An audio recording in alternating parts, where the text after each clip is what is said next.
يا أهل الكتاب قد جاءكم رسولنا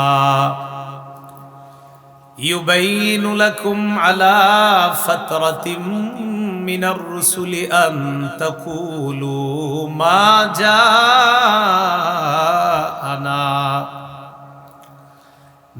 جاءنا من بشير ولا نذير فقد جاءكم بشير ونذير والله على كل شيء قدير।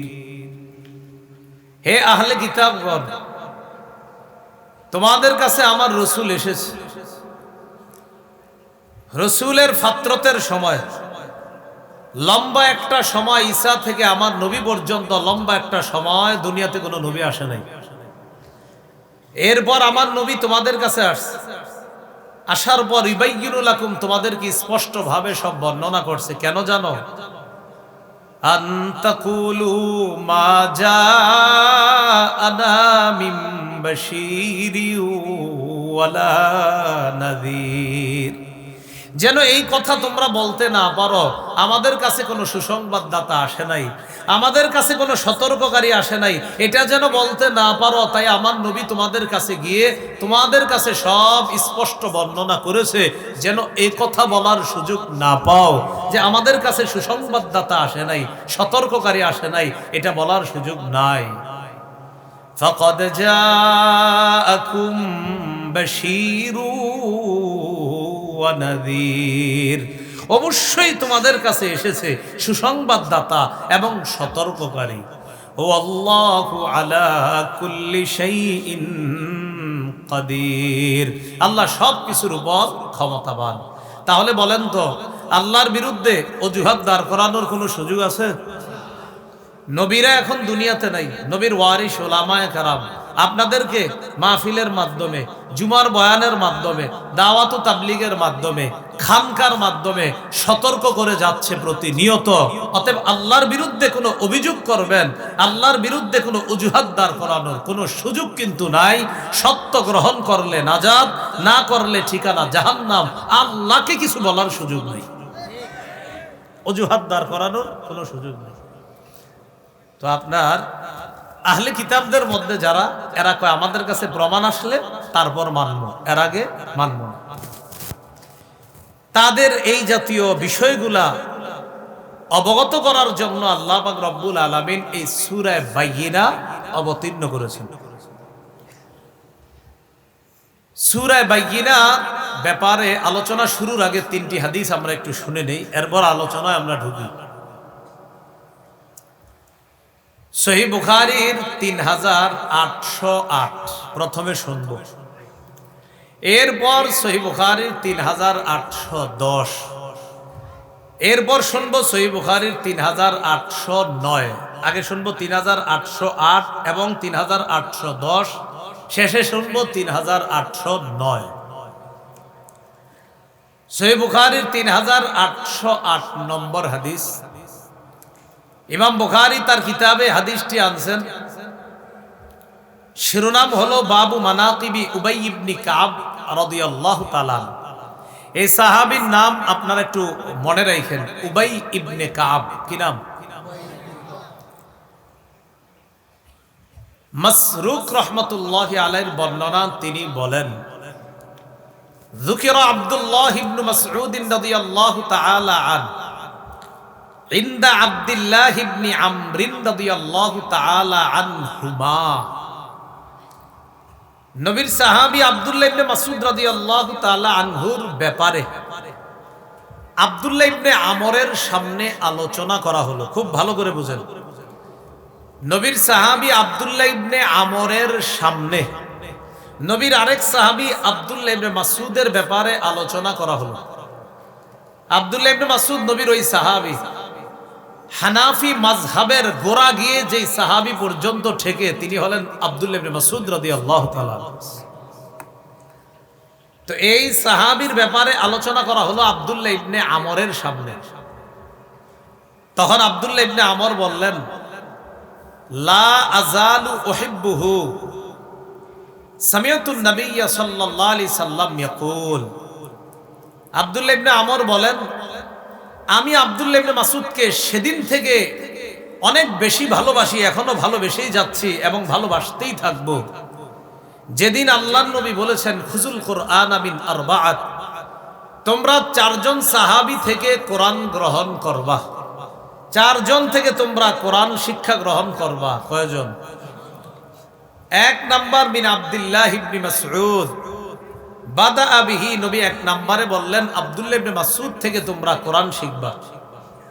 দুই নাম্বার সালিম মাওলা আবি হুযাইফা, আবু হুযাইফার আজাদকৃত গোলাম সালেম থেকে তোমরা কোরআন শিখবা। তিন নাম্বার মুআজ ইবনে জাবাল, মুআজ ইবনে জাবাল থেকে তোমরা কোরআন শিখবা। চার নাম্বার উবাই ইবনে কাব রাদিয়াল্লাহু আনহুম, উবাই ইবনে কাব থেকে তোমরা কোরআন শিখবা। হাদিসে যদিও চারজন সাহাবীর নাম জানলাম, আমার উদ্দেশ্য শুধু উবাই ইবনে কাব। এটা কেন একটু পরে বুঝবেন। রাসূলুল্লাহ সাল্লাল্লাহু আলাইহি সাল্লাম বলেন, চারজন থেকে তোমরা কোরআন শিখবা।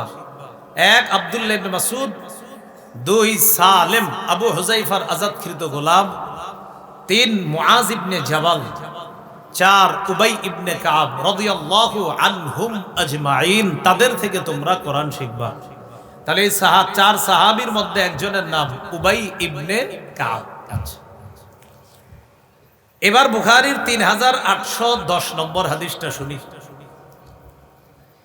সহিহ বুখারীর 3810 নম্বর হাদিসের বর্ণনাকারী আনাস ইবনু মালিক। আনাস ইবনু মালিক রাদিয়াল্লাহু তাআলা আনহু থেকে হাদিস বর্ণনা করছেন কাতাদা।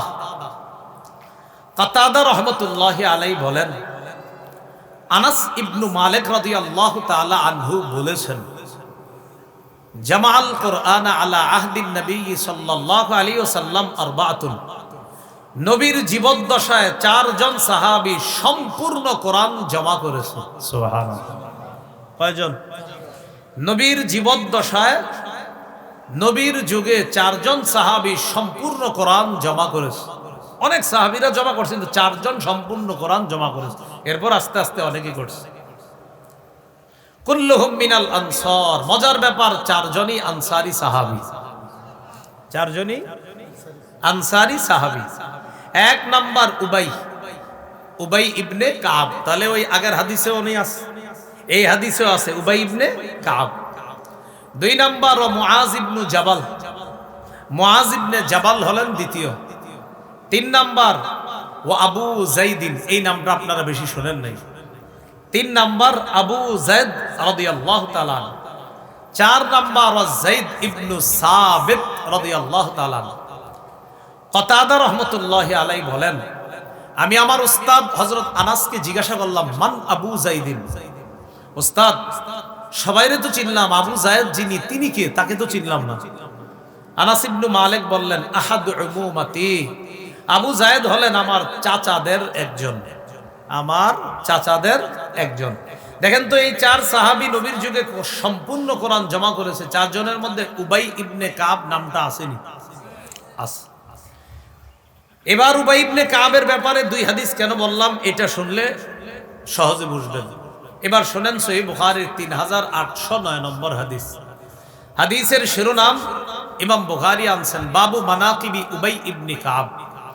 উবাই ইবনে কাবের বর্ণনা, তার জীবন সম্পর্কে আলোচনা।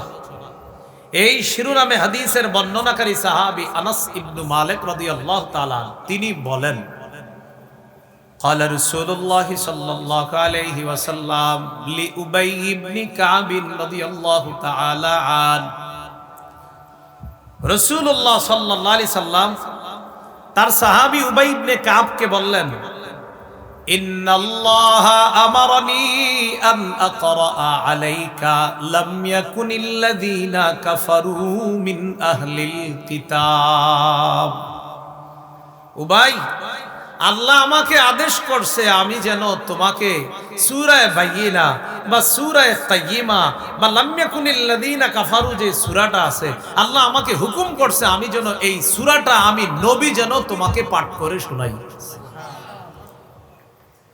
তাহলে এবার বুঝছেন কেন এই নামটা বললাম? কোন সাহাবী? উবাই ইবনে কাব।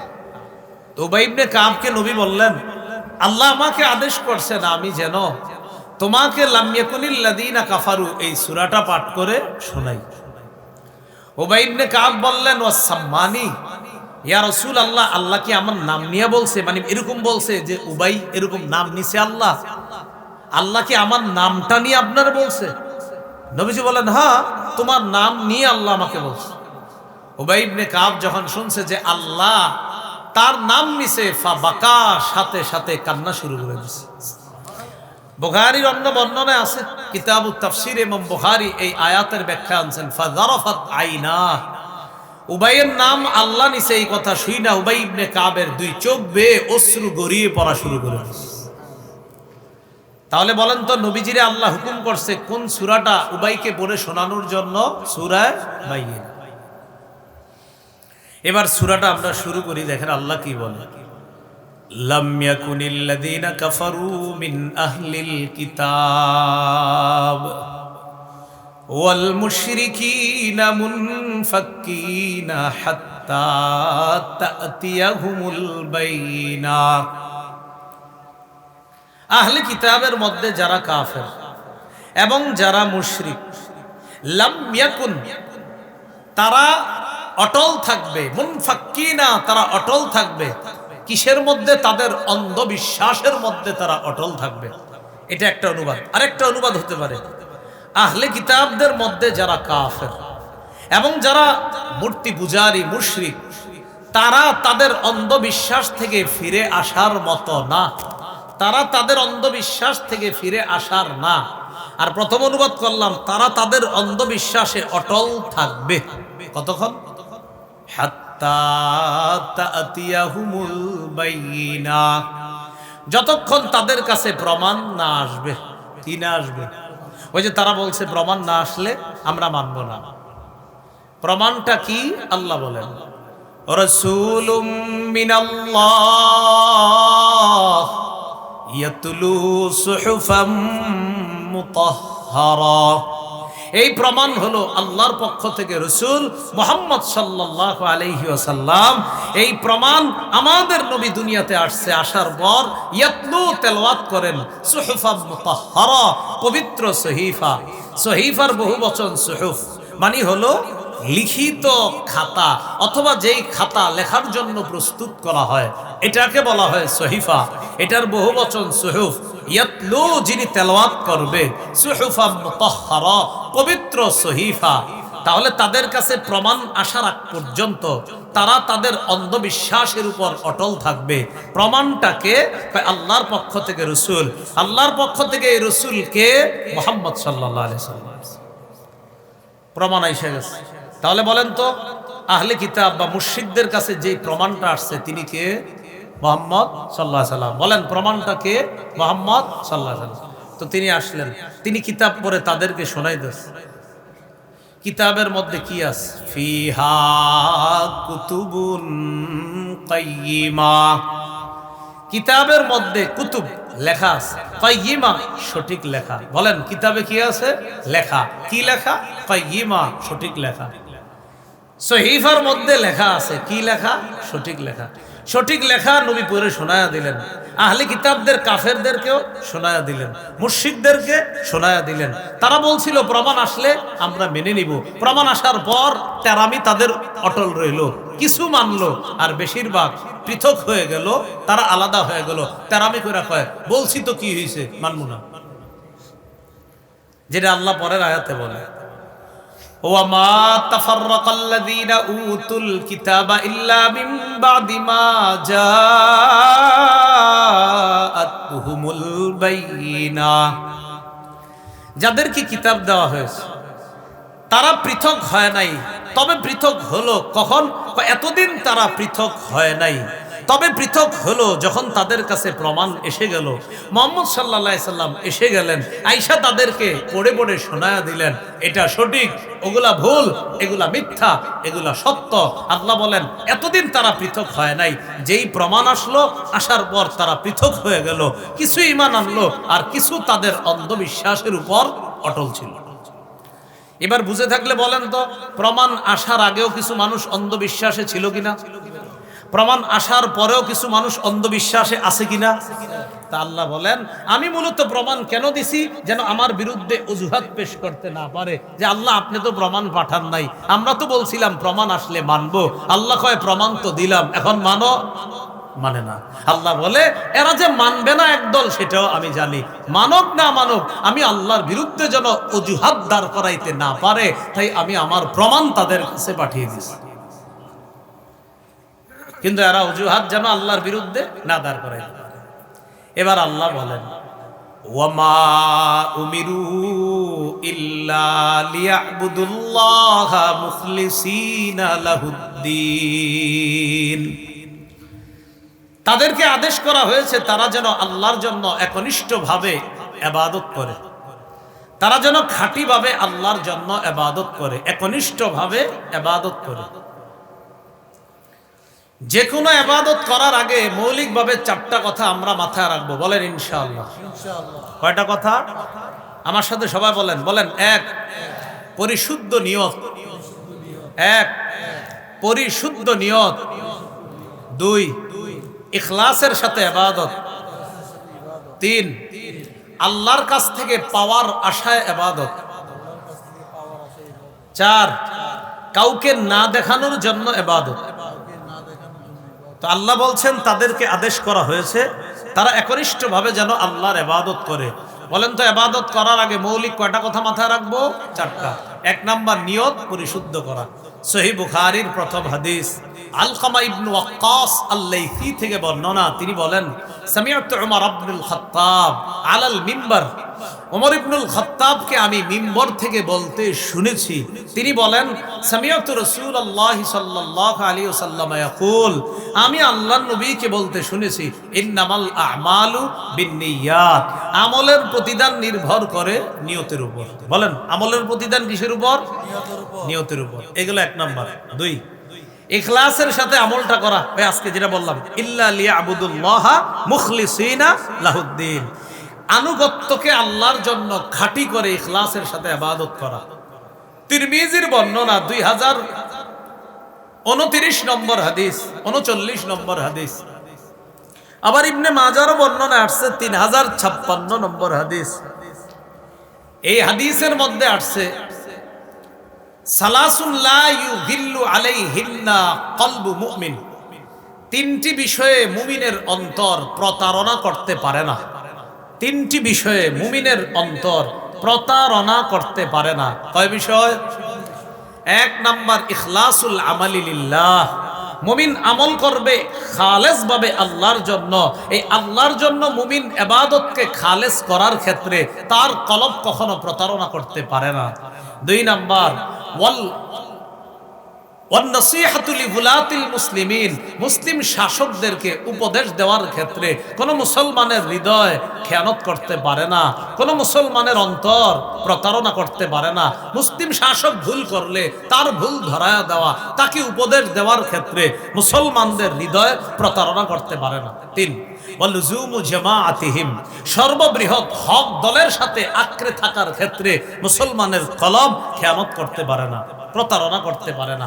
হক বড় দল, এই বড় দলের সাথে সব সময় নিজেরে লাগায়া রাখার ক্ষেত্রে কলব প্রতারণা করতে পারে না। যাই হোক, বলছিলাম 4টা কথা। এর মধ্যে 2 নম্বর হলো ইখলাসের সাথে আমল করা। 3, আল্লাহর কাছ থেকে পাওয়ার আশায় যে কোনো ইবাদত করা। আল্লাহর কাছ থেকে পাওয়ার আশায় যে কোনো ইবাদত করা। যেমন 5 ওয়াক্ত সালাতের ব্যাপারে হাদিস আসছে, রাসূলুল্লাহ সাল্লাল্লাহু আলাইহি সাল্লাম বলেন, আরাআইতুম লাউ আন্না নাহরান বিবাবি আহাদিকুম ইয়াগতাসিলু ফীহি কুল্লা ইয়াউমিন 5 মাররাত। আচ্ছা, তোমাদের কারো বাড়ির সামনে একটা পুকুর আছে, এই পুকুরের মধ্যে ওই ব্যক্তি দৈনিক 5 বার গোসল করে। হাল ইয়াবকা মিন দারানিহি শাইউন। আচ্ছা, তার শরীরে কি কোনো ময়লা থাকবে? বলেন তো আপনারা, বলেন। যেমনি ভাবে 5 বার গোসল করলে তার শরীরে কোনো ময়লা থাকবে না, ফাযালিকা মিসলুস সালাওয়াতিল খামস ইয়ামহুল্লাহু বিহিন্নাল খাতায়া। কেউ যদি 5 ওয়াক্ত নামাজ পড়ে, তার জিন্দেগীর গুনাহগুলোও আল্লাহ ওই 5 বার গোসল করলে যেমন ময়লা সাফ হয়, 5 ওয়াক্ত নামাজ পড়লেও আল্লাহ তার গুনাহগুলো সাফ করে। সুবহানাল্লাহ। তাহলে ইবাদত করতেছি আল্লাহর কাছ থেকে পাওয়ার আশা, আল্লাহ গুনাহ মাফ করবে। কি মাফ করবে? আল্লাহ গুনাহ মাফ করবে। এই আশায় আমরা ইবাদত করতেছি। আবু দাউদের একটা বর্ণনা আসছে, কথার কথা 516 নম্বর হাদিস। রাসূলুল্লাহ সাল্লাল্লাহু আলাইহি সাল্লাম বলেন, আল মুআজ্জিনু ইউগফারু লাহু মাদা সাউতি। মুয়াজ্জিন আজান দেওয়ার পর তার আজানের মিটার যতটুকু পর্যন্ত যায়, আওয়াজ যতটুকু যায়, এই পরিমাণ মানে ব্যাপকভাবে তার গুনাহগুলা ক্ষমা করে দেওয়া। ওয়া ইয়াশহাদু লাহু কুল্লু রাতবিন ওয়া ইয়াবিস। যত শুকনা ভিজা জিনিস তার আজান শুনছে, কিয়ামতের ময়দানে সবাই তার পক্ষে সাক্ষী দিবে। তাহলে যে আজান দিবে আসে আজান দেওয়া যে আল্লাহ আমারে মাফ করবে, আর শুকনা ভিজা সবাই আমার পক্ষে সাক্ষী দিবে। এই যে আল্লাহর কাছ থেকে পাওয়ার আশায় ইবাদত করা, এগুলো 3 নাম্বার। 4 নাম্বার, মানুষকে না দেখানোর জন্য ইবাদত করা। বলেন, মানুষকে না দেখানোর জন্য। যেমন আলেম এলেম শিখছে, এলেম শিখার পর তার টার্গেট হলো আমি মানুষের দেখাবো, আমি মানুষকে দেখাবো। নাউজুবিল্লাহ, পরিণতি কি হবে? জাহান্নাম। নাসাইর একটা বর্ণনা শুনলে আমাদের স্পষ্ট বুঝে আসবে। 3140 নম্বর হাদিস। এই হাদিসের মধ্যে আসছে আল্লাহ রাসূলকে বলা হলো, আর আইতা রাজুলান, হুজুর ওই ব্যক্তির ব্যাপারে আপনি কি বলেন? গাজা, যে ব্যক্তি জিহাদ করেছে। টার্গেট ইয়ালতামিসুল আজরা ওয়া যিকরা মা লাহু ইয়া রাসূলুল্লাহ। হুজুর এক ব্যক্তি জিহাদ করছে, জিহাদে তার নিয়ত হলো প্রতিদান পাওয়া আর নাম কামানো। 2টা নিয়ত, একটা হলো প্রতিদান পাবে আর একটা হলো নাম কামানো। আমারে মানুষ বীর বাহাদুর বলবে, এই জন্য নবীজি সাল্লাল্লাহু আলাইহি সাল্লাম বললেন, লা শাই আলাহু, সে কিছুই পাবে না। আদাহা সালাসা মাররাত, প্রশ্নটা নবীর 3 বার পুনরাবৃত্তি করা হলো নবীর কাছে। নবী প্রতিবারই বললেন, লা শাই আলাহু, লা শাই আলাহু, লা শাই আলাহু, সে কিচ্ছু পাবে না, সে কিচ্ছু পাবে না, সে কিচ্ছু পাবে না। শেষে বললেন, ইন্নাল্লাহা লা ইয়াকবালু মিনাল আমাল ইল্লা মা কানা লাহু খালিসা ওয়াবতুগিয়া বিহি ওয়াজহুহু। আল্লাহ ততক্ষণ আমল কবুল করেন না যতক্ষণ আমলটা আল্লাহর জন্য না হয় এবং আল্লাহর সন্তুষ্টির জন্য না হয়, ততক্ষণ আমল আল্লাহ কবুল করে না। প্রিয় মুসলমান ভাইয়ারা, সব ইবাদতের করার আগে কয়টা কথা মাথায় রাখবো? বলেন সবাই। পরিশুদ্ধ নিয়ত, ইখলাসের সাথে আমল, রবে আল্লাহর কাছ থেকে পাওয়ার আশায় আমল। 4 নাম্বার, মানুষকে না দেখানোর জন্য আমল। মনে থাকবেন ইনশাআল্লাহ এটা। ওয়ামা উমিরু ইল্লা লিয়াবুদুল্লাহা মুখলিসিনা লাহুদ্দিন হুনাফা। তাদেরকে আদেশ করা হয়েছে তারা ইবাদত করবে, আনুগত্যকে আল্লাহর জন্য খাঁটি করে একমাত্র আল্লাহর জন্য তারা ইবাদত করবে। ওয়া ইউকিমুস সালাহ, নামাজ কায়েম করবে। ওয়া ইউতুজ যাকাত, যাকাত আদায় করবে। আমরা কত দোয়া করতেছি, আল্লাহ বৃষ্টি দেন, বৃষ্টি দেন, বৃষ্টি দেন। কিন্তু আপনি কি জানেন রহমতের বৃষ্টি না আসার সবচেয়ে বড় এক কারণ হলো যাকাত না দেওয়া? মানে আপনারা বললেও ঠিক, না বললেও তো ঠিক, কারণ নবী হাদিসে বলছে, আপনি ঠিক কইলেও ঠিক, না কইলেও ঠিক। রাসূলুল্লাহ সাল্লাল্লাহু আলাইহি সাল্লাম বলেন, ওয়ালাম ইয়ামনাউ যাকাত আমওয়ালিহিম ইল্লা মুনিআল কাতরা মিনাস সামা। যেই দেশের মানুষ যাকাত দিবে না, ওই দেশে আল্লাহ রহমতের বৃষ্টি বন্ধ করে দিবে। হ্যাঁ, এরপরেও দেখবেন বৃষ্টি হবে, ইনশাআল্লাহ বৃষ্টি হবে। কিন্তু বৃষ্টি কেন হয়? নবী বলেন, লাউলাল বাহাইম লাম ইউমতারু। চতুষ্পদ জন্তুগুলা যদি দুনিয়াতে না থাকতো, বৃষ্টি আসলে হাঁস খুশি হয়, জলহস্তি খুশি হয়। এই প্রাণীগুলা না থাকলে আল্লাহ বৃষ্টি দিতেন না। তো বৃষ্টি যদি আসে, মনে করেন না আমগো উপর খুশি হয়ে আল্লাহ দিচ্ছে।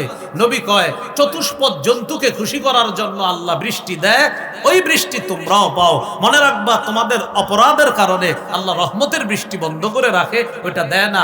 প্রাণীদেরকে আনন্দ দেওয়ার জন্য বৃষ্টি আল্লাহ দেয়, সেটা তোমরাও পাও। তা আমাদের দেশে যাকাত অনাদায়কারীর সংখ্যা কম না বেশি? প্রচুর মানুষ যাকাত দেয় না। দিলেও 1 লক্ষ যাকাত, 20,000 টাকার শাড়ি লুঙ্গি কিনে পরের দিন গরিবদেরকে বাসার সামনে সিরিয়ালে দাঁড় করায়া ফেসবুকে ছবি উঠায়া ফেসবুকে স্ট্যাটাস দেয়, আলহামদুলিল্লাহ, মানুষকে সেবা করতে পেরে আমি অনেক খুশি। 20,000 টাকার লুঙ্গি শাড়ি দিলেন, বাকি রইল কত যাকাত? 80,000 টাকা। কিয়ামতের ময়দানে 20 ধর সাপ হয়ে আপনার মুখের সামনে এসে বলবে, আনা কানজুকা আনা মালুকা, সহিহ বুখারীর বর্ণনা, আমি তোমার সঞ্চিত সম্পদ, আমি তোমার সঞ্চিত সম্পদ, আমি তোমাকে খাবো, আমি সেই সম্পদ যেটা তুমি যাকাত দাও নাই। সহিহ মুসলিমের বর্ণনা, কিয়ামতের ময়দানে এক ব্যক্তির সম্পদ পাত বানানো হবে, লন্ডির মতো, স্ত্রীর মতো বানিয়ে এটা দিয়ে তার কপাল, পার্শ্ব, পিঠে সেক দেওয়া হবে। কতদিন? নবী কয় একদিন। কয়দিন? তো একদিন তো বেশি না। সাথে সাথে বলে কানা মিকদারুহু 50 আলফা সানা, একদিনের পরিমাণ হবে মাত্র 50,000 বছরের সমান। কয় হাজার? এটা কে কয়? যে যাকাত আদায় না করে। বলেন এটা কে? যে জি, যে যাকাত আদায় না করে জাহান্নামে যাওয়ার আগেই 50,000 বছর। সহিহ মুসলিমের বর্ণনা। এই জন্য মুসলমান শাসক যারা, মুসলমান রাষ্ট্রে তাদের প্রধান কাজ চারটা। বলেন প্রধান কাজ কয়টা? সূরা হজের 41 নম্বর আয়াতে আল্লাহ বলেছেন, আল্লাযীনা ইম্মাক্কান্নাহুম ফিল আরদ, আমি যাদেরকে মুসলিম দেশের শাসন ক্ষমতায় বসাই, আমি যাদেরকে শাসক বানাই, তাদের প্রধান কাজ হবে চারটা। কয়টা হবে বলেন তো? আকামুস সালাহ, এক, তারা রাষ্ট্রীয়ভাবে নামাজ কায়েম করবে। দুই, ও আতাউজ যাকাত, যাকাত আদায় করবে। রাষ্ট্রীয়ভাবে যারা যাকাত আদায় করে না তাদের থেকে যাকাত আদায়ের ব্যবস্থা করতে হবে। তিন, ও আমারু বিল মারুফ, নেক কাজের আদেশ করবে। চার, ওয়ানাহাউ আনিল মুনকার, অসৎ কাজ থেকে নিষেধ করবে। এটা ইসলামী রাষ্ট্রের মৌলিক কাজ। ইসলামী রাষ্ট্র ব্যবস্থা যে প্রধান হবে তার এই চারটা কাজ হবে: নামাজ কায়েম করা, যাকাত আদায় করা, সৎ কাজের আদেশ করা, অসৎ কাজ থেকে নিষেধ করা। আল্লাহ আমাদের সকলকে ইখলাসের সাথে ইবাদত করা, নামাজ পড়া, যাকাত আদায় করা, অনাদায়কারী যাকাত এখনো যাদের রয়ে গেছে বকেয়া যাকাত, এগুলা সহ ভবিষ্যতে যেন আমরা পুঙ্খানু আমাদের উপর অর্পিত ফরজ দায়িত্ব যাকাত আমরা আদায় করতে পারি। আল্লাহ তৌফিক দান করেন। এটা করলে আল্লাহ বলেন ওয়াযালিকা দীনুল কাইয়্যিমা, এটাই সঠিক ধর্ম। বলেন তো সবাই এটা কি? এই জায়গায় একটু উজ্জ্ব আছে।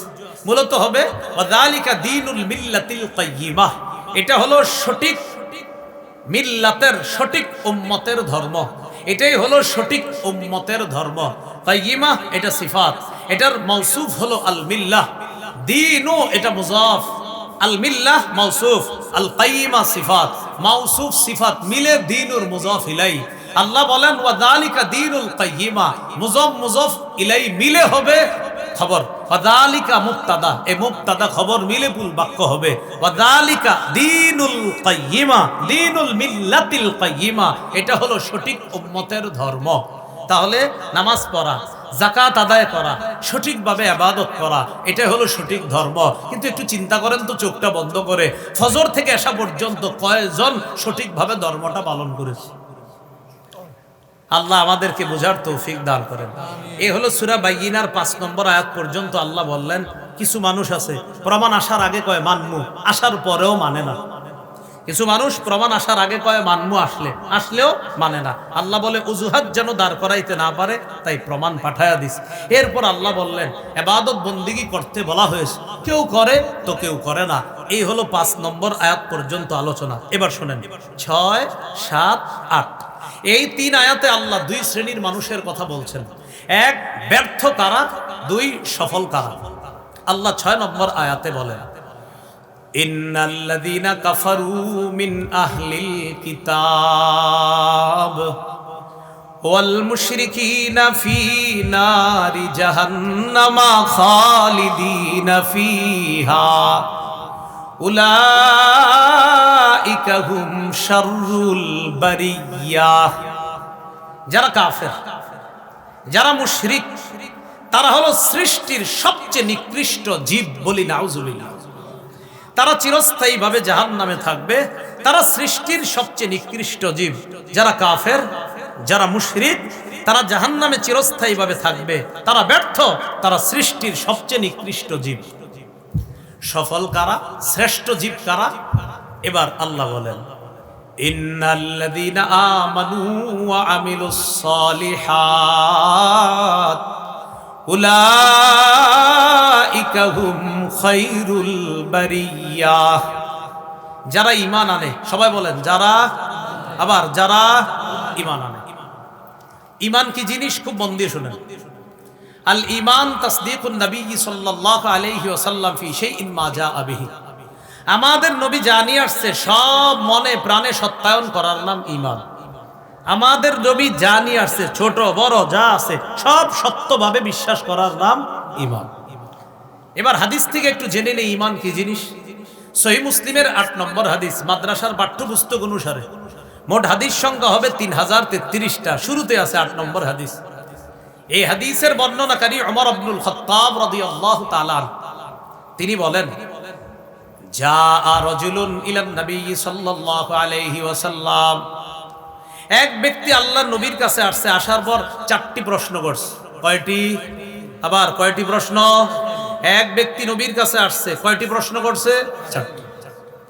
নবীর কাছে আয়েশা নবীরে বলতেছে, ইয়া মুহাম্মাদু আখবিরনি আনিল ইসলাম, ও মুহাম্মদ সাল্লাল্লাহু আলাইহি সাল্লাম, ইসলাম সম্পর্কে আমারে কিছু বলেন, আমারে জানান। নবীজি বললেন, আল ইসলামু আন তাশহাদা আল্লাহ ইলাহা ইল্লাল্লাহ ওয়া আন্না মুহাম্মাদার রাসূলুল্লাহ সাল্লাল্লাহু আলাইহি ওয়াসাল্লাম। ইসলাম হলো তুমি এই সাক্ষ্য দেওয়া আল্লাহ ছাড়া কোনো ইলাহ নাই, মুহাম্মদ সাল্লাল্লাহু আলাইহি ওয়াসাল্লাম আল্লাহর রাসূল। ওয়া তুকিমাস সালাহ, ইসলাম মানি নামাজ কায়েম করা। ওয়া তুতিয়াজ যাকাত, ইসলাম মানি যাকাত আদায় করা। ওয়া তাসুমা রমাদান, ইসলাম মানি রমজানের রোজা রাখা। ওয়া তাহুজ্জাল বাইতা ইন ইসতাতাতা ইলাইহি সাবিলা, ইসলাম মানি কাবা পর্যন্ত তোমার যাওয়ার যদি সামর্থ্য থাকে, সেখান থেকে আবার বাংলাদেশে আসা পর্যন্ত যদি সামর্থ্য থাকে, তাহলে তুমি হজ করা। নবী বললেন, আল্লাহকে এক আল্লাহ মানা, মুহাম্মদ সাল্লাল্লাহু আলাইহি সাল্লামকে আল্লাহ রাসূল মানা। 2 নাম্বার নামাজ পড়া, 3 নাম্বার যাকাত দেওয়া, 4 নাম্বার রোজা রাখা, 5 নাম্বার হজ করা। এটা হলো ইসলাম। তাহলে কয় নাম্বার প্রশ্ন গেল? 1। জবাব দিলেন নবী কয়টা? ইসলাম মানি 5টা, এই কাজগুলা জবাব দিলেন। প্রশ্ন নাম্বার 2, ওই ব্যক্তি বলতেছে, ফাআখবিরনি আনিল ঈমান, ঈমান সম্পর্কে বলেন। এটা হলো আমাদের আলোচ্য বিষয়। ওই যে ইন্নাল্লাযীনা আমানু, নবী ঈমান সম্পর্কে আমারে বলেন। এবার নবী বললেন, আনতুমিনা বিল্লাহ, আল্লাহকে বিশ্বাস করা। ওয়া মালাইকাতিহি, ফেরেশতাদেরকে বিশ্বাস করা। ওয়া কুতুবিহি, আসমানি সব কিতাব বিশ্বাস করা। ওয়া রুসুলিহি, সব নবী রাসূলদেরকে বিশ্বাস করা। সব নবী রাসূলদেরকে বিশ্বাস করা। এরপর ওয়াল বাসি বাদাল মাউত, মরার পর পুনরুত্থান হবে, এটাকে বিশ্বাস করা। ওয়াল জান্নাহ, জান্নাত বিশ্বাস করা। ওয়ান নার, জাহান্নাম বিশ্বাস করা। ওয়াল হিসাব ওয়াল মিজান, হিসাব হবে, এটা বিশ্বাস করা। তোমার আমলগুলো ওজন করা হবে, মিজান আছে, পাল্লা আছে, এই পাল্লা বিশ্বাস করা। আর ওই পাল্লা আবার রূপক অর্থে না, অনেকে আবার ব্যাখ্যা করে রূপক, না না না না, নাউজুবিল্লাহ। পাল্লা পাল্লা পাল্লাই কেমন হবে আল্লাহ ভালো জানেন। কত বড় দাউদ নবীরে আল্লাহ দেখাইছে। দাউদ নবী বলেছিলেন, আরিনিয়াল মিজান, আল্লাহ পাল্লাটা দেখান। দেখিয়েছিলেন, বেহুশ হয়ে গেছে। হুশ ফিরে আসার পর আল্লাহ বললেন, কি ব্যাপার, বেহুশ হয়ে গেলেন কেন? বুখারীর হাসিয়াতে আছে, দেখবেন নিচে, ওই ওয়ানাদাউল মাওয়াজিনাল কিসত লিয়াউমিল কিয়ামা, এটার হাসিয়াতে দেখবেন সুন্দর করে আছে। তো দাউদ নবী বললেন, আল্লাহ যা দেখলাম, দেখে বেহুশ হয়ে গেছে। কি দেখলেন? দেখলাম পাল্লা পুরা দুনিয়া ঢেকে গেছে। তো বেহুশ হয়েছেন কেন? এত বড় পাল্লা কি কেউ ভরতে পারবে আমল দিয়ে? নবীরাও তো পারবে না, উম্মত পরের কথা। নবীরাও এত আমল করে নাই যে পুরা দুনিয়া পরিমাণ পাল্লা ভরবে। আল্লাহ বললেন, টেনশনের কিছু নাই, ইখলাসওয়ালা একটা খেজুর যদি কেউ সদকা করে, এটাই ওই পাল্লা ওজন হয়ে যাবে। এই জায়গায় কোনো রূপক অর্থ মাথায় এনে না, পাল্লা পাল্লাই, সত্যি পাল্লা আল্লাহ কায়েম করে। মিজান, এটা বিশ্বাস করা। এটা কি করা বলেন? বিশ্বাস। এরপর কি? ওয়াল কদরি কুল্লিহি খাইরিহি ওয়া শাররিহি মিনাল্লাহি তাআলা, ভালো মন্দ সব আল্লাহর পক্ষ থেকে, এটা বিশ্বাস করার নাম হলো ঈমান। আল্লাহ বলছেন সফল কারা? ইন্নাল্লাযীনা আমানু, যারা ঈমান আনে। সফল কারা? যারা ঈমান আনে। হাদিসটা শেষ করে নেই। 1 নাম্বার প্রশ্ন হলো ইসলাম, 2 ঈমান। এবার তিনি প্রশ্ন করলেন, আখবিরনি আনিল ইহসান, আমার ইহসান সম্পর্কে একটু বলেন। নবী বললেন আনতা আবুদাল্লাহ কাআন্নাকা তারাহ, তুমি আল্লাহর ইবাদত এমন ভাবে করবা যেন তুমি আল্লাহকে দেখতে পাও। ফাইল্লাম তাকুন তারাহু ফাইন্নাহু ইয়ারাক, যদিও তুমি আল্লাহকে দেখতে না পাও নিশ্চিত আল্লাহ তোমাকে দেখতে পায়। সুবহানাল্লাহ। তাহলে আমি আল্লাহকে দেখি না, দেখেন এই যে আল্লাহ, আল্লাহ আমি আপনারা দেখতেছি না, না আমি তো দেখি না, আল্লাহ তো দেখে। নবী বলতেছেন ইবাদত করো কেমন যেন আল্লাহকে দেখতেছে। আচ্ছা আমি দাঁড়াইলাম, আমি কেমন যেন আল্লাহকে দেখতেছি, না হাবিব আমি তো আল্লাহকে দেখি না। নবী বলে সমস্যা কি? ফাইন্নাহু ইয়ারাক, আল্লাহ তোমাকে দেখে। এটা ইহসান, বলেন এটা কি? তাহলে এক নাম্বার এই জায়গায় গেল ইসলাম, 2 ঈমান, 3 ইহসান। এগুলো আপনারা একটু মুখস্থ রাখেন কথাগুলো, চা দোকানের সামনে বসে এগুলো বলবেন, বলবেন ইসলাম ঈমান ইহসান বুঝো, বলবেন ইসলাম ঈমান ইহসান বুঝো, কি বলবেন? ইসলাম আল্লাহরে মানা, নবীরে মানা, নামাজ পড়া, রোজা রাখা, হজ করা, যাকাত দেওয়া, এটার নাম বলবেন ইসলাম। ঈমান তখন বলবেন ঈমানে মুফাসসাল বর্ণায় ছোটবেলা মুক্তবে যে আল্লাহকে বিশ্বাস, আমানতু বিল্লাহি ওয়া মালাইকাতিহি ওয়া কুতুবিহি ওয়া রুসুলিহি ওয়াল ইয়াউমিল আখিরি ওয়াল কদরি খাইরিহি ওয়া শাররিহি মিনাল্লাহি তাআলা ওয়াল বাসি বাদাল মাউত। মাদ্রাসার মুক্তবের বাচ্চা দাঁড় করায় দেন, মাশাআল্লাহ সবাই মুখস্থ শোনায় দিবেন।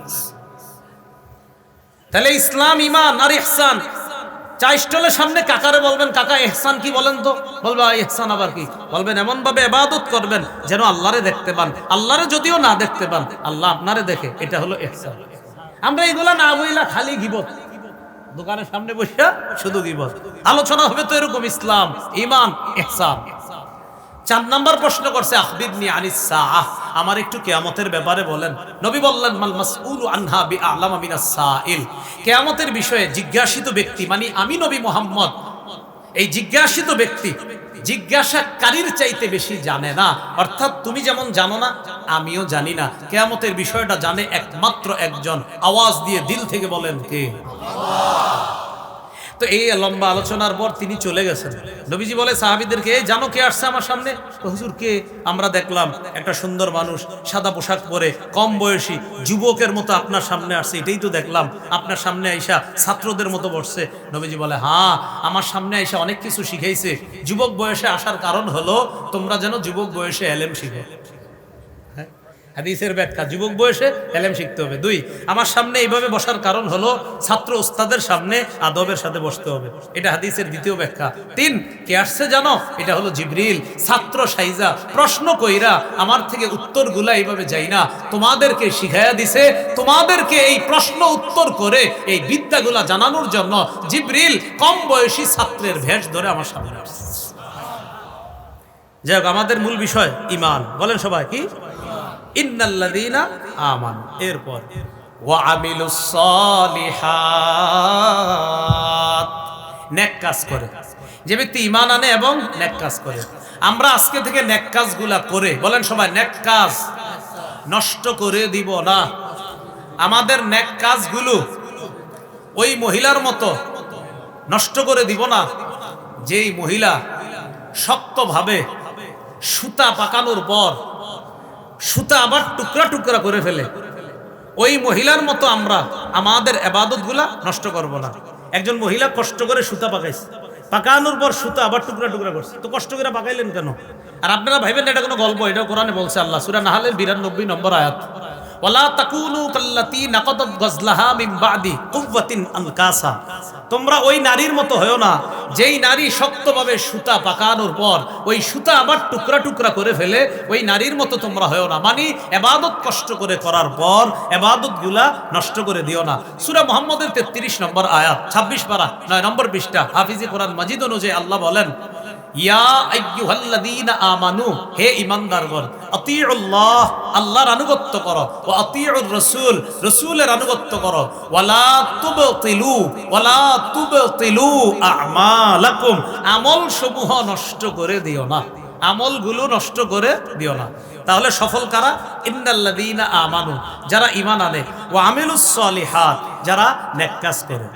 তারা কারা? আল্লাহ বলেন, উলাইকা হুম খায়রুল বারিয়াহ, তারা হলো সৃষ্টির সবচেয়ে শ্রেষ্ঠ জীব। আমি তাদেরকে কি দিব?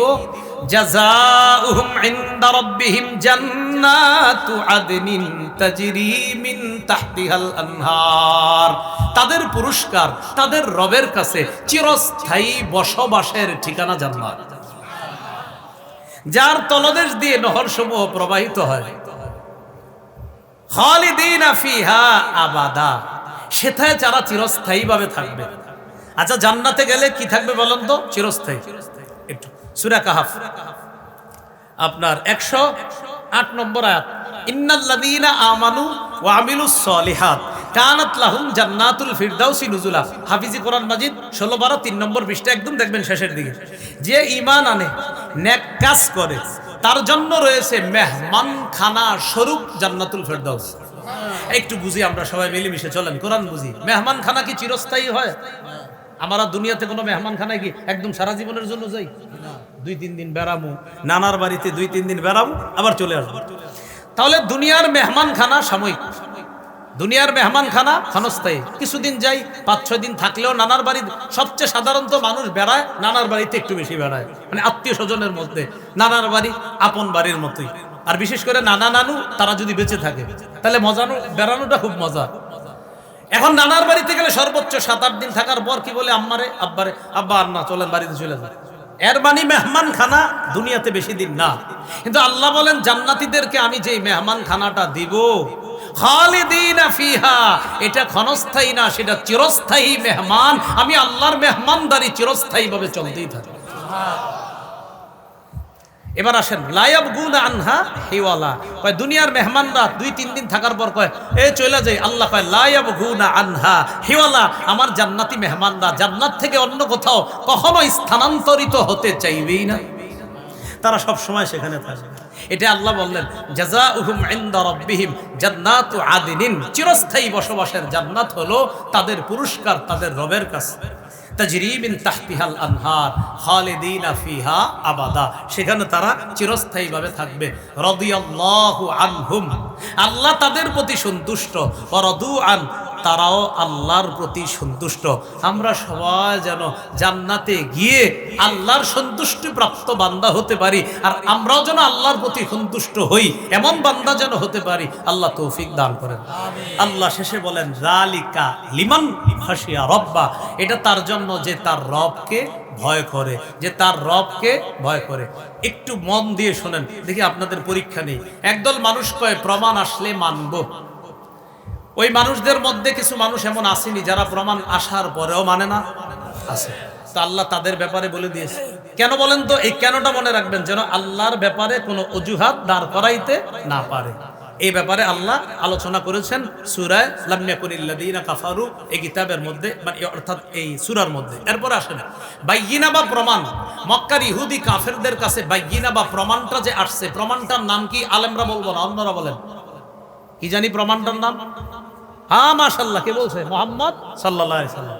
আমি বলছি 3-4 বার বলছিলাম যে তাদের কাছে যে প্রমাণটা এসেছে আল্লাহ পাঠাইছে, এটা হলেন মুহাম্মদ সাল্লাল্লাহু আলাইহি ওয়াসাল্লাম। এটা হলো প্রমাণ। তাহলে প্রথম কথা, একদল কয় প্রমাণ আসলে মানবে, তো আমাদের জানতে হবে প্রমাণটা কি? মুহাম্মদ সাল্লাল্লাহু আলাইহি সাল্লাম। মুহাম্মদ সাল্লাল্লাহু আলাইহি সাল্লাম প্রমাণ হিসাবে আসলেন। আসার পর সুহুফা পড়ে পড়ে শোনাইছে। শোনানোর পরেও একদল কুফরির মধ্যে অটল ছিল। তো তারা যে অটল থাকবে আল্লাহ জানতেন। এরপরে আল্লাহ প্রমাণ কেন পাঠাইছে? আল্লাহ এই জন্য পাঠাইছে যেন আল্লাহর ব্যাপারে কোনো অজুহাত দাঁড় করাইতে না পারে, যেটা আমরা অন্য সূরা থেকে জেনেছিলাম। এরপর আমরা শিখলাম এই সূরার মধ্যে 2 দল, একদল ব্যর্থ আর একদল সফল। ব্যর্থ কারা? যারা কাফের, যারা মুশরিক। সফল কারা? যারা ইমানদার এবং যারা নেক কাজ করে। আর নেক কাজ করার ক্ষেত্রে, একনিষ্ঠভাবে ইবাদত করার ক্ষেত্রে, ওলামা হযরত ছাড়া অন্যরা বললেন ইবাদতের ক্ষেত্রে মৌলিকভাবে ইবাদত করার আগে কয়টা কথা যেন মাথায় রাখবো? হ্যাঁ মাশাআল্লাহ, 4টা। 1 নাম্বার পরিশুদ্ধ নিয়ত, 2 নাম্বার ইখলাসের সাথে আমল, 3 নাম্বার আল্লাহর কাছ থেকে পাওয়ার আশায় আমল, 4 নাম্বার মানুষকে না দেখানোর জন্য আমল। আল্লাহ আমাদের সকলকে, আমরা যে কথাগুলো শুনলাম বললাম সূরা বাইয়িনার, এই কথাগুলো আমরা অন্যদের কাছেও যেন পৌঁছে দিতে পারি, আল্লাহ তৌফিক দান করেন। এশার নামাজের পর মূল আলোচনা শুরু হবে ইনশাআল্লাহ। আমাদের সিদ্দিকী সাহেব আসবেন ইনশাআল্লাহ। আপনারা গরমগুলো একটু দূর করে সুন্দরভাবে আইসা বসবেন ইনশাআল্লাহ। আলোচনা শুরু হবে মূল পর্ব এশার পরে। ও একটা ঘোষণা, মিম্বরের আমানত আমার সংকলন করা, এটা যারা সংগ্রহ অনলাইন থেকে করতে পারেন নাই তারা গাড়ি থেকে সংগ্রহ করতে পারেন। প্রথম খণ্ডটা যারা নিবেন জামাই বউ দুজন পুরো মুখস্থ করে ফেলবেন। প্রথম খণ্ডটা সন্তানের 64টা অধিকার আপনাদের কাছে আমার আবদার, এই অধিকারগুলো সবাই মুখস্থ করে ফেলবেন। প্রথম খণ্ডে সন্তানের 64টা অধিকার, দ্বিতীয় খণ্ডে কুফুর শিরিক বেদাত তাওহীদ আজকের আলোচনা পাবেন দ্বিতীয় খণ্ডে, তৃতীয় খণ্ডে হালাল হারাম সুদ সম্পর্কে আলোচনা, চতুর্থ খণ্ডে স্বামী স্ত্রীর নির্বাচিত 43টা অধিকার। ইনশাল্লাহ আগামী মাসে আশাবাদী পঞ্চম ষষ্ঠ খণ্ড আমি বাজারে আনার নিয়ত আছে ইনশাল্লাহ। তো যাদের লাগবে ওই গাড়ির কাজ ভাঙা ছাড়া সংগ্রহ করবেন।